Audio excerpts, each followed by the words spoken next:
if this happened 2-3 months down the road, I don't think it would be as effective as it happening on opening night right out of the gate. Yeah. The Celtics putting the Knicks in their place, and I think the Knicks will be better off for it in the long run. I'm not so sure about that.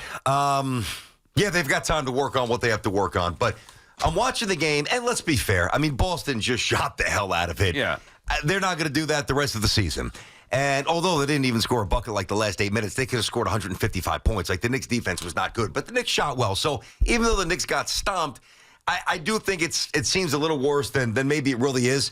My thing is, and I was getting into this yesterday, it's going to be a different Knicks team this year. As I'm watching the game, and I don't really tweet much during the games, you know that, but I want to bring this to you, all right? So how did the Knicks win last season? Well, I got basically a few points for you. Number one, Jalen's emergence as a superstar. Check. Chemistry, offensive rebounding, interior defense, depth, and shooting. Those, to me, are the 6 reasons. And then I could attack on obviously coaching, some other things, and say that's why the Knicks were really good last year. Jalen's emergence, hey, that's not changing. Chemistry, that might change. It already has. Yeah, now you need to fix it, yeah, okay, right. and grow it. Not going to happen overnight. Offensive rebounding, it's going to be a problem all year because Hartenstein was great at that, Mitch was great at that, and Karl Anthony Towns, a very skilled player. He's more comfortable 23 feet away from the rim. Facts. So that's going to be an issue. Interior defense, it's going to be a big issue. Karl Anthony Towns had no block shots last night. Their depth is an issue, though. McBride looks like he's already taken the next step. He's a stud. The rest of the bench stinks. And I do think the Knicks will shoot the ball fairly well, although Bridges, that's a story we're going to have to monitor quite a bit. So I gave you 6 things. To me, there's 3 locks. Brunson,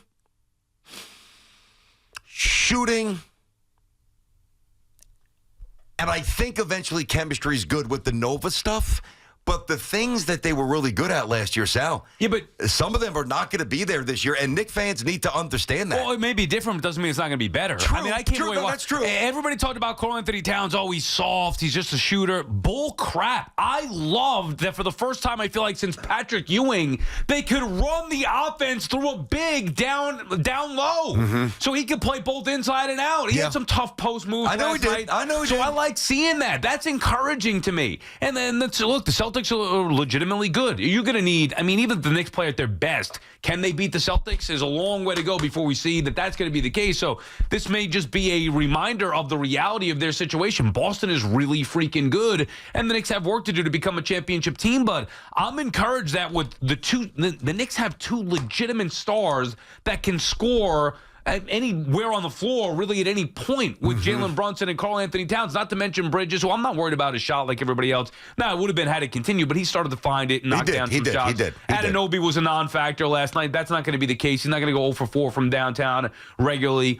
Knicks, they don't have depth, but they're top-heavy now. I just think that with the type of hype that the Knicks had coming into the season, to have that matchup right out of the gate, and they know it's a barometer, even though it's the first game of the year, and they got beat by 30 points all night. It wasn't even competitive. It was a wake-up call. That to me is the best kind of thing that could happen to a team right out of the gate. Hey, don't believe the hype. Don't believe what you're reading. I don't care what talent we have here. That, you look across the floor, that is what a championship team looks like. That's what we need to get to. So I think that it couldn't have happened at a better time for this Knicks team. But I'm actually encouraged because I love the way Karl Anthony Towns looked with Jalen Brunson, those 2 paired together. Okay, listen, he didn't play a ton of minutes. He didn't have a ton of points. I mean, there's going to be nights where Karl Anthony Towns flirts with 40. Yeah. There's no doubt. Karl Anthony Towns going to put up some big numbers. But you mentioned running the offense. Really the last time we had that was more of like a younger Patrick, which is true in terms of a conventional big. I was trying to think of who else it might be, like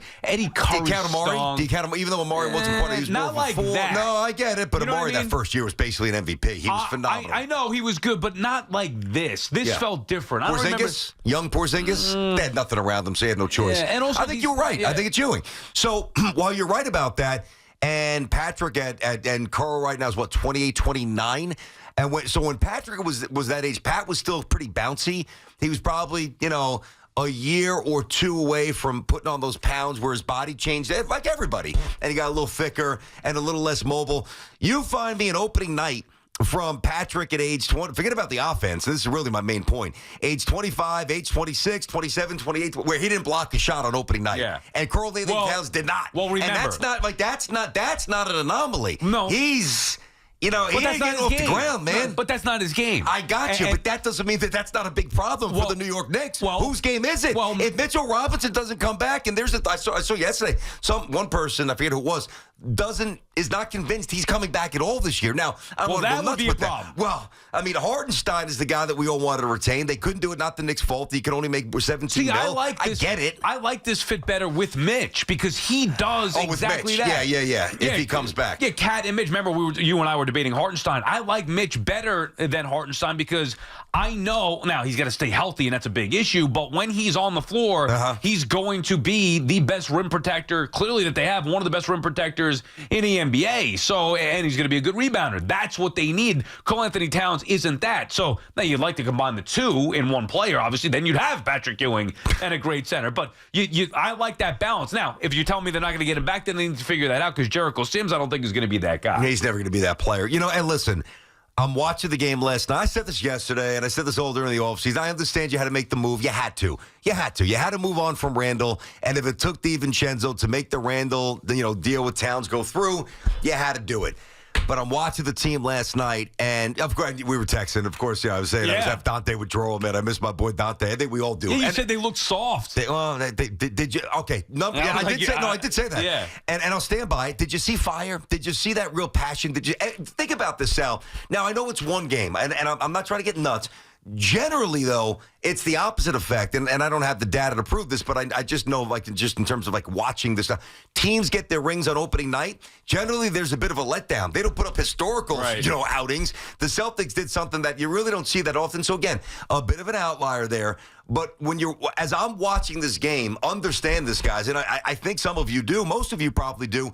Every move the Knicks made this offseason was to close the gap to not the Pacers, not the Sixers, not the Heat, not the Bucks, that team that stepped on them and stomped on them and embarrassed them. Right, and now they know. That's a little alarming. Now they got a firsthand look at what it's going to take. And they said, okay, this is what we need to do to get there. Now they have all year long to work at that and try to get to that level. I think there was more encouraging signs. Now, you talk about championship, it just that's all the season's about. Right, understood. But it's a nice dose of reality saying, okay, you want to be a champion? This is how championships are won. This is how championship teams look. I mean, is there anybody in the league that could stop Tatum? I hear about. Well, I thought Bridges was supposed to. Well, I mean, if he's not going to shoot threes, which he did in the first half, thank God he stuck the cube in the second half. Yeah. I mean, he had a minus 30. Plus minus was minus 33. Understood. He got abused by Tatum. But I'd like to see somebody shut him down. Is there anybody in the league that could do it? But Bridges is supposed to be the guy. That's why they gave up 5 first-round picks for Bridges. I know, but Tatum is also. I know he's a great player, and people give him accolades. I almost think he's underrated as well. He didn't play in the Olympics. I know. Dope Steve Kerr didn't play him. They were talking about that last night too.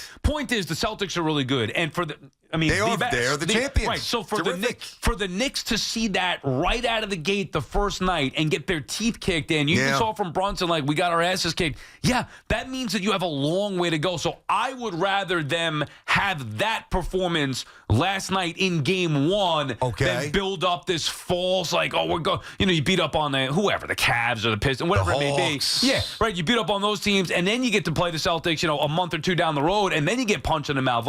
This was to me the perfect thing to happen to this team, a real kick in the butt, giving them a dose of reality. Okay, this is where you're at, and right now it's nowhere near good enough. Listen, I haven't looked thoroughly at the first 20 games here. Maybe I'll do that at some point today.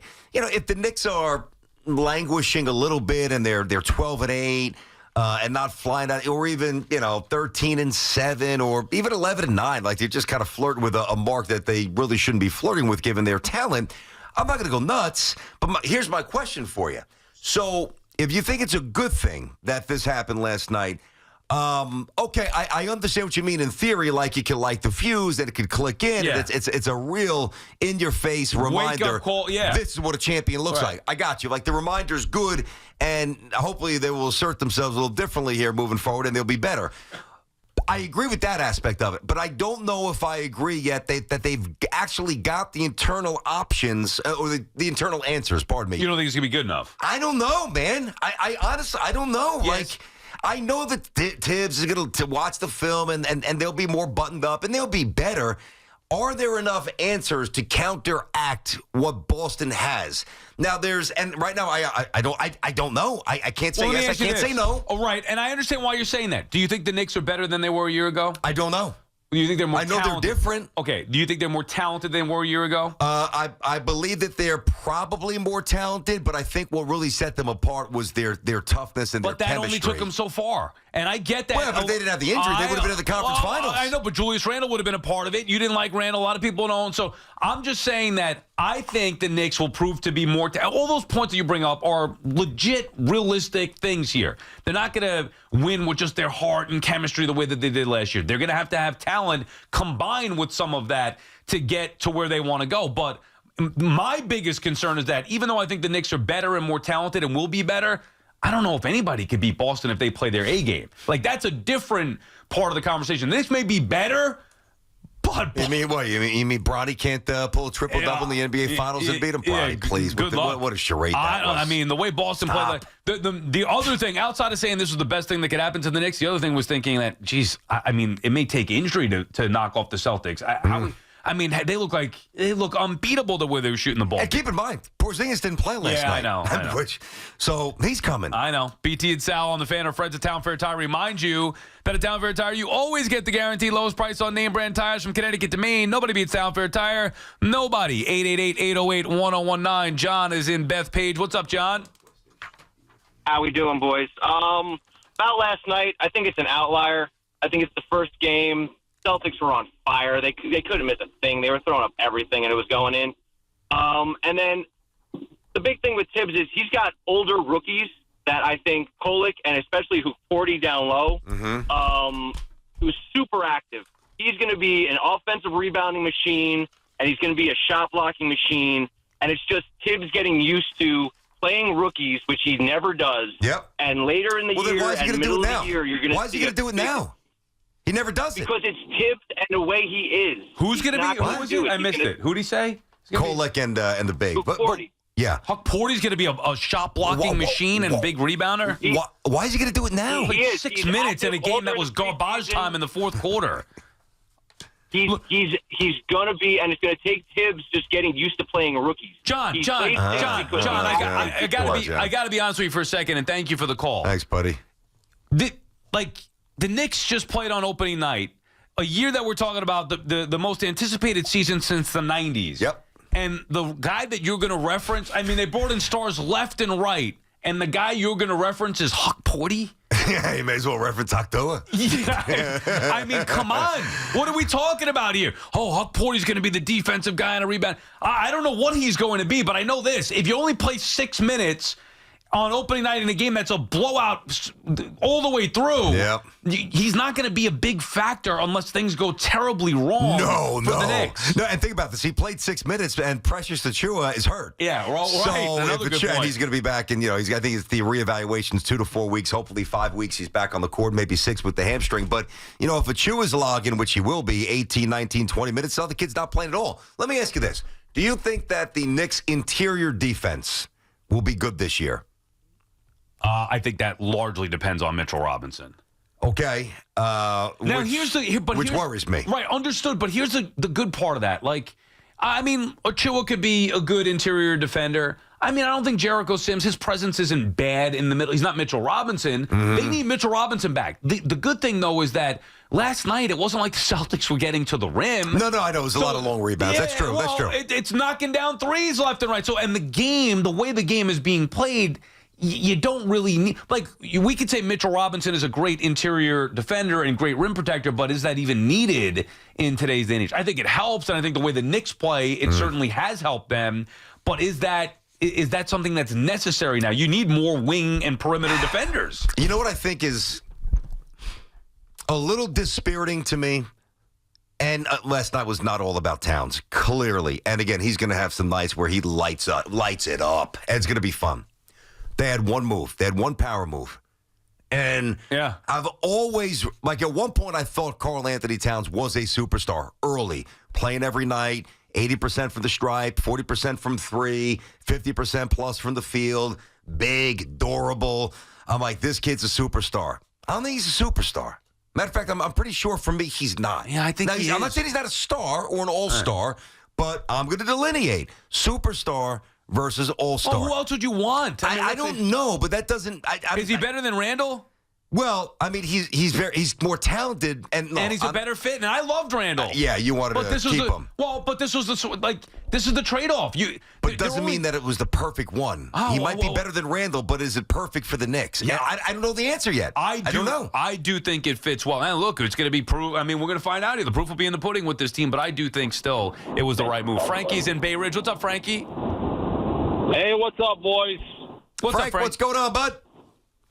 Not much. 2 points on the Knicks last night. Number one, Josh Hart's comments about were they on something? The drug test. He's out of his mind because they were wide open the whole night. That's number one. There you go. Number two. First of all, when they pick and roll all night, okay, you hedge the dribbler. You get to the dribbler and you recover, okay? You don't let the guy get picked, be open, then get doubled, a soft double, and have him kick to the guy that picked him for a three-pointer. I'm following you. I agree with that. 5 around the perimeter. Yep. Well, so we got Coach Frankie. Well, here's what I would say, Frankie. He's not wrong, by the way. Thank you for the call. So defense was an issue last night. Again, with the best team in the NBA, they were lights out. I don't care if they were open all night long. They still were shooting a ridiculous percentage. Do you think Tibbs will make the proper adjustments and get this team to play a better brand of defense? I do. I do. But I'll tell you what, I don't love. Yes, the answer is yes. I mean, you have to trust Tom Thibodeau with that. Yeah, I do. He's one of the few that we would trust to get them to play our defense. Yes, but now I'm going to further it in a direction that I think is a little more alarming to me. My first answer is yes. My answer to this is no. Do I love Karl Anthony Towns? And I push this forward because this is a big picture year for the Knicks. This isn't the little engine that's championship time because they made their move. Do I love Karl Anthony Towns chasing Joel Embiid around the perimeter or Porzingis? No, I don't. And that's where I loved Hartenstein. And, Mitch can move his feet a little bit. It's a different team. And until... again, it's one game, man. I get, and it was the Celtics. It was like it was a horrendous team. The Pistons at the Garden. But it was an ass kicking. It was an ass kicking, and sometimes when you get your ass kicked that hard, it's not an anomaly. Sometimes you can get clipped with a shot on the chin, and it's like, man, I was winning the whole fight, and this guy got me, and I'm out. And it's almost like, all right, so I know if I can guard against that next time, what I was doing well before that, maybe I could have a different outcome. They were just undressed from the opening tip. Now, it's a long season. The bench isn't fully healthy. It's Karl's first game. Blah, blah. Mikal Bridges he's a little busted right now. They will be good. Will they be great? I don't know. No, I just think, look, they're going to have to prove that. Long way to go. But I think last night was the best thing that could have happened to the Knicks. BT and Sal on the Fan Warrior calls.